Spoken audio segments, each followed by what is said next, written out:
Class 5 এর lesson 3 ফুলমনিস India, এটা আমরা একটু অংশ পড়েছিলাম, বাকিটা আজকে কমপ্লিট করব। তো একটুখানি বাকি আছে আমাদের। আমরা বলেছিলাম পড়ালে আগের দিন গোটাটাই পড়াতে পারতাম, কিন্তু আমরা অল্প পড়বো, ভালো করে পড়বো, ভালো করে শিখবো।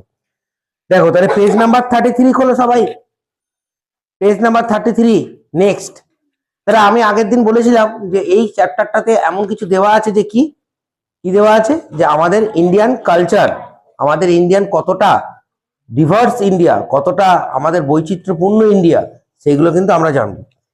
তো ছোট্ট ফুলমণি সে খুবই এক্সাইটেড বিভিন্ন পেন্টিংস নিয়ে, কারণ সে নিজেও পেন্টিং করতে ভালোবাসে। তার ফ্যামিলি বা তার ওই পাড়াটা ধরে সবাই পেন্টিং করতে ভালোবাসে, কারণ ওই পাড়ার প্রত্যেকটা বাড়িতেই কিছু না কিছু পেন্টিং দেখা যায়।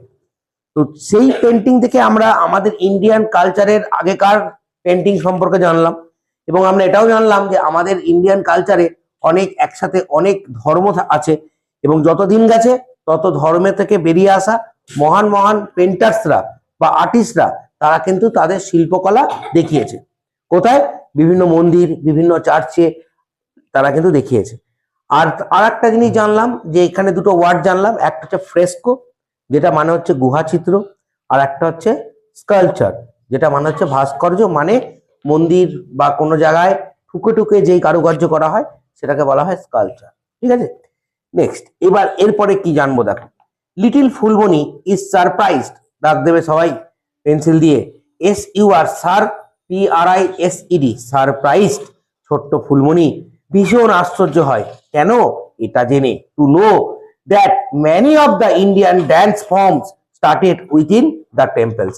সেও খুব সুন্দর নাচে, তাই ফুলমণি এটা জেনে খুব আশ্চর্য হয় যে এই নাচ, এই তোদের মধ্যে তো এখানে অনেকে নাচ শিখিস, কে রে? তুই তো শিখিস, আর তুইও শিখিস, তাহলে তোদের মধ্যে এতজন নাচ শিখিস, তুই কি টাইপ অফ না ডান্স শিখিস? কত্থক, রবীন্দ্র নৃত্যম। তুই কি টাইপ অফ ডান্স শিখিস? একই শিখিস। এই যে কত্থক, রবীন্দ্র নৃত্যম রে, আরো মনে হয় না যে এই ড্যান্স গুলো কোথা থেকে এসেছে? হ্যাঁ, ম্যাডাম ম্যাডাম বা স্যারেরা শেখান, ঠিক আছে, কিন্তু এই ড্যান্স গুলো তো এসেছে কোথাও না কোথাও থেকে, তাই না? ঠিক ফুলমণিরও তাই, এটা জেনে খুব আশ্চর্য হয়, to know that many of Indian dance forms, forms মানে গঠন, এই যে ভ্যারাইটি, এই যে তুই বললি যে কত্থক, রবীন্দ্র নৃত্যম যেগুলো বললি, এই যে সমস্ত কিছু, এগুলো স্টার্টেড উইদিন দ্য টেম্পল। সবার প্রথম কোথা থেকে শুরু হয়? মন্দির থেকে শুরু হয়, মন্দির থেকে আসে। Phulmoni is a natural dancer, Phulmoni একটা সাধারণ একটা ড্যান্সার। ন্যাচারাল মানে হচ্ছে প্রাকৃতিক যে সমস্ত জিনিসের উপর বেস করে নাচ হয়, সেরকম ড্যান্সার। ঠিক আছে, she loves to dance to the rhythm, ভালো করে দেখবো, সে ভালোবাসে to dance to the rhythm, rhythm উচ্চারণ দেখবো, rhythm, RHYTHM, rhythm of the drum, like all others members of our community, COM, com, MUNITY, community. Phulmoni বিভিন্ন এতটাই ডান্স করতে ভালোবাসে যে যে ড্রাম গুলো আছে, ওই ড্রামের তালে তালে নাচতে ভালোবাসে। ঠিক আছে, কি বললাম? ড্রামের তালে তালে নাচতে পছন্দ করে। All others member of our community, তার যত কমিউনিটি আছে, যে যত কমিউনিটি মানে কি, তার ওই সম্প্রদায়ে, মানে ওই সোসাইটিতে যত কমিউনিটি আছে, কমিউনিটিতে যত আদার্স মেম্বাররা আছে, ঠিক আছে, মানে তার পাড়ায়, তার সোসাইটিতে আদার্স যে মেম্বাররা আছে, তাদের মতো সে ওই ড্রামের তালে তালে নাচ করতে ভালোবাসে। ওকে, her teacher said that folk dance is a popular art from among the various communities of India। তার টিচার বলেছেন যে কি, ফোক ড্যান্স, ফোক ড্যান্স মানে কি জানিস? লোকনৃত্য। দরজাটা আটকে দে, দরজাটা খোলা রেখেছিস কেন? দরজাটা আটকে দে। তার টিচার কি বলেছেন, যে ফোক ড্যান্স মানে হচ্ছে লোকনৃত্য। এই ব্যাপারটা একটুখানি বোঝায়, ফোক ড্যান্স, ফোক সং, এই জিনিসগুলো, ফোক যখন কথাটা থাকবে, এটার মানে হচ্ছে লোকনৃত্য, লোকগীতি। এইগুলো মানে হচ্ছে এক একটা কালচার থেকে, এক একটা জায়গা থেকে এক এক টাইপের গান, এক এক টাইপের নাচ, এইগুলো ক্রিয়েটিং হয়। সেই টাইপের গুলোতে, সেই গ্রামীণ কালচার বা অন্য কোনো কালচার থেকে যেই ধরনের গানটা উঠে আসে, যেই ধরনের নাচটা উঠে আসে, তাকে বলা হয় হচ্ছে ফোক। বলতে পারলাম? যেরকম বাউল টুং টুং টুং টুং টুং করে বাজায়, বাউল হয় না? ওটা কোথায়? আমাদের এই পশ্চিম বাংলার কালচারের একটা মিলন হবে কত দিনে, টুং টুং টুং করে বাজায় না, হয় না বাউল। ওইটা হচ্ছে এক ধরনের ফোক সং, ঠিক আছে?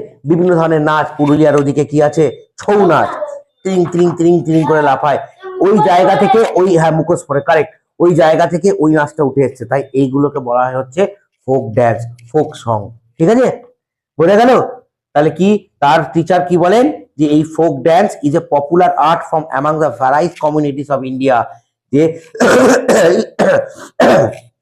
লোকনৃত্য হলো খুব পপুলার, খুব জনপ্রিয় একটা শিল্প, আর্ট মানে শিল্প, ফ্রম অ্যামাং দ্য, কোথা থেকে এসেছে না, ভ্যারাইজ কমিউনিটিস, আমাদের ইন্ডিয়ার যত আলাদা আলাদা সম্প্রদায় আছে, কমিউনিটি আছে, আলাদা আলাদা কালচার আছে, সেইখান থেকে এই ড্যান্স গুলো উঠে এসছে। ঠিক কিরকম, the পাঞ্জাবিস love to bhangra dance, bhangra কেমন করে নাচে রে? ভাংরা, হ্যাঁ ঠিক কারেক্ট, ওরকম bhangra. In the same way dandiya is popular in Gujarat, একইভাবে ডান্ডিয়া, ডান্ডিয়া মানে কি, এরকম করে খেলে দিয়ে আবার ঘুরে গেল, ঘুরে গিয়ে আবার, হ্যাঁ পিছনে একবার সামনে ঠাং করে দিল, আবার ঘুরে গিয়ে আবার এইভাবে দিল, তাই না? ওই ডান্ডিয়া, ওটা কোথায় পপুলার? গুজরাটে। একইভাবে আসামের বিহু, বিহু চিনিস তো, এরকম করে একসাথে কোমরে হাত দিয়ে এরকম করে, জানিস তোরা? এগুলো জানিস না, এইগুলো হচ্ছে বিভিন্ন ড্যান্স ফর্ম। আবার ইন্ডিয়াতে Chhau, in West Bengal, India না ওয়েস্ট বেঙ্গলে কি হচ্ছে, ছৌ, ছৌ নাচ, এইগুলো ব্যাপক জনপ্রিয় এবং ওই কালচার থেকে উঠে এসছে, এই জন্য এগুলোকে বলা হয় লোকনৃত্য। Phulmoni loves to watch Chhau dance perform during festival, Phulmoni ভালোবাসে কি, বিভিন্ন উৎসবে যখন এই ছৌ নাচ পারফর্ম করা হয় সেটা দেখতে ফুলমণি খুব পছন্দ করে, খুব ভালোবাসে। আমি কোনোদিন কিন্তু ছৌ ছৌ ডান্স দেখি, তুই দেখেছিস? আর কেউ দেখেছিস? সবলা মেলায় এসেছিল, আর কেউ তোরা দেখেছিস? এই তোরা দেখেছিস ছৌ? দেখিনি, আমিও দেখিনি, সে তো টিভিতে বা মোবাইলে সবাই দেখেছে। আচ্ছা, যাই হোক, তো ফুলমণি পছন্দ করে। দ্য পারফর্মার্স ফ্লো ডান্স কেমন হয়, যারা পারফর্ম করে, পারফর্মার্স ওয়ার মাস্ক, তারা কি পরে, মুখোশ পরে, and they shake their heads, এবং তারা তাদের কি করে, মাথা নাড়ায়, and jump in the air in harmony with music, এবং হারমোনি নেয়, মানে হারমোনি মানে হচ্ছে হারমোনিয়াম, সেটাকে নেয়, দিয়ে সেটাকে করে মিউজিকের তালে তালে ত্রিং ত্রিং ত্রিং ত্রিং করে লাফায়, হ্যাঁ অনেক উঁচুতে উঁচুতে লাফায়, correct. Phulmoni always cries out in joy, cries, এই ক্রাইস মানে কিন্তু এখানে কান্না নয়, দেখে নে, ক্রাইস মানে এখানে কান্না নয়, ক্রাইস আউট ইন জয় মানে চিৎকার করা, আনন্দে চিৎকার করে, at the end of the Chhau dance performance, যখন ছৌ ড্যান্সের পারফরমেন্স শেষ হয়ে যায় তখন ফুলমণি আনন্দে চিৎকার করে, ঠিক আছে? তো হলো, তাহলে আমরা গোটা পার্টটা আমরা পড়লাম, ইউনিট 1 যেটা গোটাটা আছে, হাফ পড়লাম, বাকি হাফটা, এক মিনিট, বা হাফ পড়লাম, বাকি হাফটা আজকে পড়লাম। তা আমি কি বললাম, আমরা অল্প পড়বো, ভালো করে পড়বো, ভালো করে শিখবো। তাহলে আমি অনেক প্রোনাউন্সিয়েশন আন্ডারলাইন করতে বললাম, সেটা ভালো করে পড়বে, আর আদার্স গুলো বাড়িতে একবার নয় বহুবার, যারা উইক আছো, যাদের প্রোনাউন্সিয়েশনে উইক আছো, তারা বারবার বারবার বারবার মিনিমাম 10 বার 12 বার পড়বে, যতক্ষণ না না ক্লিয়ার হচ্ছে। ওকে।